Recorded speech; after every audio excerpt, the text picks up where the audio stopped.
If you love New Year's resolutions, or you're someone who doesn't like the idea of it being cavalier, that things have to start on the first of the year, but you like to do things that feel a little bit fun and different, or you're an obliger and you need that accountability that helps give you a spark, now is a great time with it being kind of the new year in terms of Labor Day has just come by, and back to school for most of us has taken place at this time. So the great thing about that is that it can be a great spark for us and our businesses and our lives by identifying some things, both in terms of maybe new habits we want to form.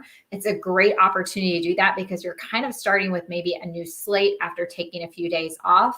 But it's also important at this time that we reassess and think about habits maybe that we had before that were serving us that we might need to get back to. I know I was eating really healthy and tracking what I was eating. And did I do that over Labor Day? No, which is fine. I gave myself that time off. But now that it's back, now that I'm back at it, back into my routine, I need to get back to those habits and how they have served me well. So think about those habits and what you want those to look like, because this is a great opportunity kind of to either sometimes let ourselves off the hook and slack as we go into the end of the year, or to implement new habits.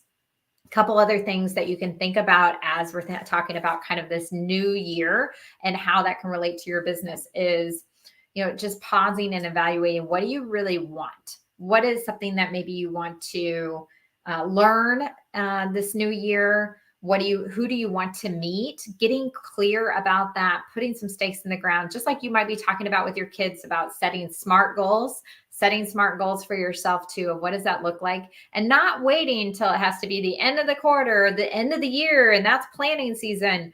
Why not? Why not now? Why not use this as an opportunity to think about that? And as I said, to think about the habits and how you can form them or what's going to work well for you. I love to use Gretchen Rubin's habit trackers, her different options for habits. Like for me, not breaking a streak works really well and keeping my habits going. But if you're somebody who's maybe more of a rebel, it might be more about what's the type of person that you want to be known for. I want to be known as a person who gets in the office before other people and does the hard work. What is it for you? So I encourage you to check out her resources as well if you're curious to learn more about.